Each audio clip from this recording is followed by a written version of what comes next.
सीमांचल में किन किन सीटों पर चुनाव। बिहार में लोकसभा चुनाव के दूसरे चरण में 5 सीटों पर मतदान होगा। किशनगंज, कटिहार, पूर्णिया, भागलपुर और बांका में 26 अप्रैल को मतदान। दूसरे चरण में कांग्रेस ने 3 प्रत्याशियों को चुनावी मैदान में उतारा है। ओवैसी फैक्टर से किसको फायदा, किसका नुकसान। लोकसभा के प्रथम चरण का चुनाव संपन्न हो गया है, जिसमें बिहार की 4 सीट पर चुनाव संपन्न हो गया है। सभी राजनीतिक दल दूसरे चरण को फतह करने की मुहिम में जुटी हुई है। बता दें कि लोकसभा चुनाव के दूसरे चरण में 26 अप्रैल को बिहार के सीमांचल में 3 जिलों में वोटिंग होगी। तमाम उम्मीदवार मुस्लिम बाहुल इस इलाके में वोटरों को अपने पाले में लाने की कोशिश में लगे हुए हैं। दूसरे चरण में जिन इलाकों में वोटिंग होनी है, उसमें सबसे महत्वपूर्ण क्षेत्र सीमांचल का ही है, जो एक मुस्लिम बाहुल इलाका है। सीमांचल के 4 जिले, जिसमें किशनगंज, कटिहार, पूर्णिया और अररिया शामिल हैं, और सभी मुस्लिम बाहुल इलाके हैं। यहाँ पर मुसलमानों की आबादी सबसे ज्यादा है। ये चारों लोकसभा सीट इस हिसाब से सभी राजनीतिक दलों के लिए बेहद महत्वपूर्ण है। इंडिया गठबंधन में सीट का बंटवारा हुआ, जिसमें राजद के खाते में 26 सीट, कांग्रेस के खाते में 9 सीट और वामपंथी दलों के खाते में 5 सीट गई। राजद ने अपने हिस्से की सीट में से 3 सीट मुकेश साहनी की पार्टी वीआईपी को दिया। इंडिया गठबंधन में सीटों के बंटवारे में कांग्रेस के खाते में 9 मिली थी। ओवैसी किसे पहुंचाएंगे फायदा, किसे नुकसान। पिछले कुछ सालों में हैदराबाद की पार्टी के नाम से मशहूर असुद्दीन ओवैसी की एआईएमआईएम ने सीमांचल क्षेत्र में काम करना शुरू किया है, जिसका नतीजा 2020 में देखने को मिला, जब ओवैसी की पार्टी ने बिहार विधानसभा चुनाव में इस इलाके में 5 सीटों पर जीत हासिल की थी। बिहार में कोई स्थानीय मुस्लिम चेहरा था या नहीं, होने का फायदा ओवैसी ने इस इलाके में रहने वाले मुसलमान के बीच उठाया, और आज ओवैसी सीमांचल में घर घर का नाम बन चुके हैं। पिछले तकरीबन 10 सालों से सीमांचल के पिछड़ेपन को बड़ा मुद्दा बनाते हुए ओवैसी लगातार यहां काम कर रहे हैं, और इस बार के लोकसभा चुनाव में भी उन्होंने इस इलाके से लड़ने का ऐलान किया है। पहले उन्होंने ऐलान किया था कि सीमांचल की सभी सीटों के साथ ही बिहार के दूसरे हिस्सों में भी कुल 16 सीटों पर चुनाव लड़ेंगे। हालांकि अब ओवैसी ने दूसरे और तीसरे चरण के चुनाव में सिर्फ किशनगंज में ही अपना उम्मीदवार उतारा है। किशनगंज और ओवैसी कनेक्शन। तो चलिए बात करते हैं किशनगंज की। किशनगंज इन चारों मुस्लिम बाहुल जिलों में सबसे ज्यादा मुसलमान आबादी वाला जिला है, जहां पर मुस्लिम समुदाय की आबादी तकरीबन 68% है। किशनगंज लोकसभा सीट के अंतर्गत किशनगंज और पूर्णिया जिले के कुछ हिस्से आते हैं। पिछले 3 लोकसभा चुनाव पर नजर डालें तो ये सीट कांग्रेस का गढ़ माना जा सकता है। दिलचस्प बात यह है कि 2019 में जब एनडीए ने 40 में से 39 सीट बिहार में जीती थी, तो उस समय किशनगंज एकमात्र सीट थी जहां पर महागठबंधन की तरफ से कांग्रेस ने जीत हासिल की थी। 2020 बिहार विधानसभा चुनाव के दौरान सीमांचल क्षेत्र में असुद्दीन ओवैसी ने चुनाव लड़ा और कई सीटों पर उम्मीदवार खड़े किए और 5 सीटों पर जीत हासिल की। जिन 5 सीटों पर ओवैसी की पार्टी ने जीत हासिल की थी, उनमें से 2 किशनगंज लोकसभा अंतर्गत बहादुरगंज, कोचाधामन और 3 पूर्णिया जिले के क्षेत्र शामिल थे। इस लोकसभा चुनाव में भी महागठबंधन में किशनगंज लोकसभा सीट कांग्रेस के खाते में गई है, और एक बार फिर से कांग्रेस ने मौजूदा सांसद डॉक्टर जावेद को टिकट दिया है। वहीं एनडीए की तरफ से जनता दल यूनाइटेड ने मुजाहिद आलम को अपना उम्मीदवार बनाया है। वहीं ओवैसी ने अपनी पार्टी की तरफ से बिहार प्रदेश के अध्यक्ष और विधायक अख्तरुल इमान को किशनगंज लोकसभा चुनाव में अपना उम्मीदवार बनाया। सीमांचल क्षेत्र में ओवैसी के हस्तक्षेप को लेकर महागठबंधन में भी साफ तौर पर हलचल तेज है।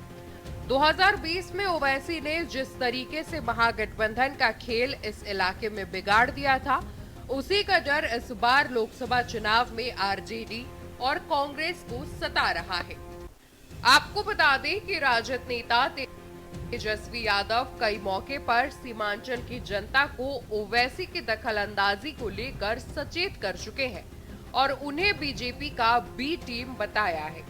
उन्होंने वोटरों को आगाह किया है कि ओवैसी जैसे लोग सीमांचल में केवल वोट काटते हैं और बीजेपी को फायदा पहुंचाते हैं। स्थानीय लोगों का मानना है और खासकर युवाओं का कि बिहार में मुसलमानों का कोई बड़ा नेता नहीं है। ऐसे में ओवैसी में ही उन्हें अपना भविष्य नजर आता है। मुसलमान समाज में कई युवा ये भी मानते हैं कि नरेंद्र मोदी सरकार ने अच्छा काम किया है।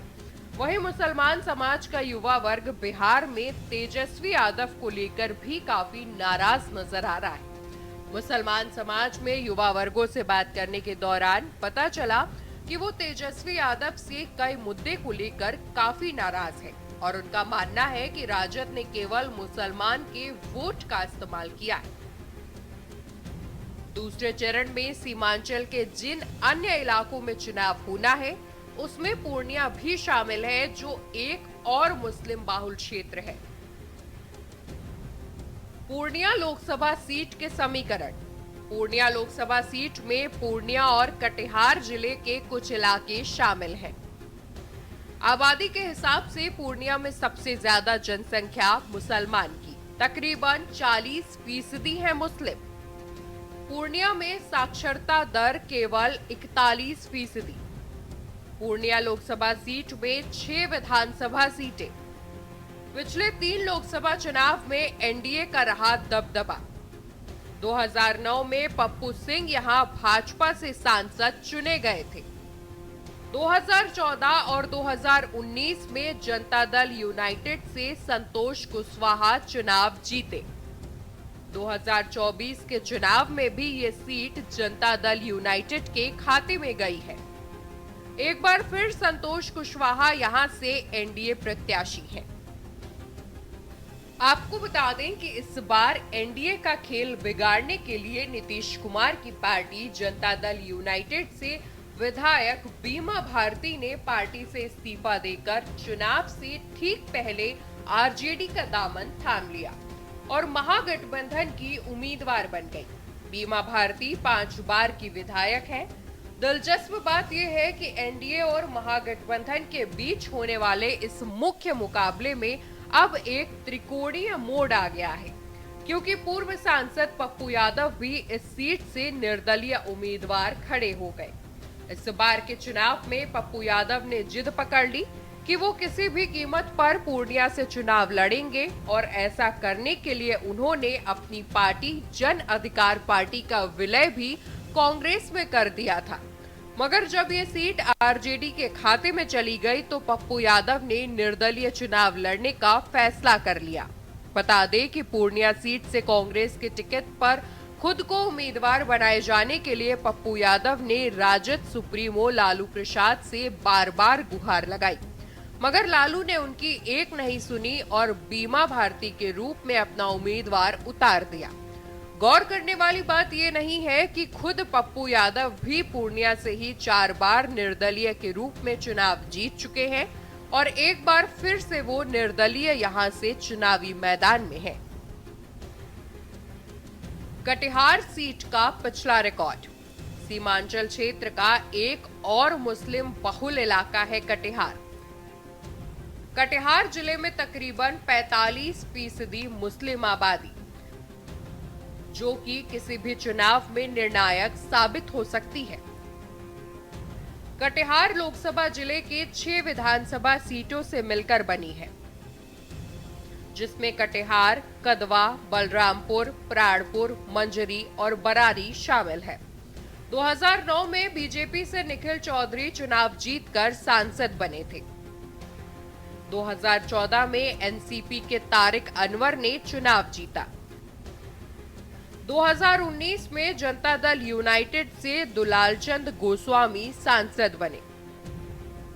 इस बार मुकाबला जनता दल यूनाइटेड के दुलालचंद गोस्वामी और कांग्रेस के तारिक अनवर के बीच है।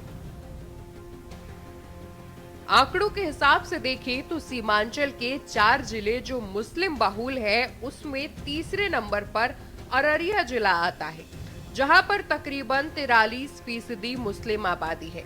किसी भी चुनाव में मुस्लिम आबादी यहां भी निर्णायक भूमिका निभाती है। अररिया में चुनाव तीसरे चरण में होना है। अररिया लोकसभा सीट पर अगर पिछले 3 चुनाव के आंकड़ों पर नजर डालें तो सीट पर कभी बीजेपी तो कभी राजद का दबदबा रहा है।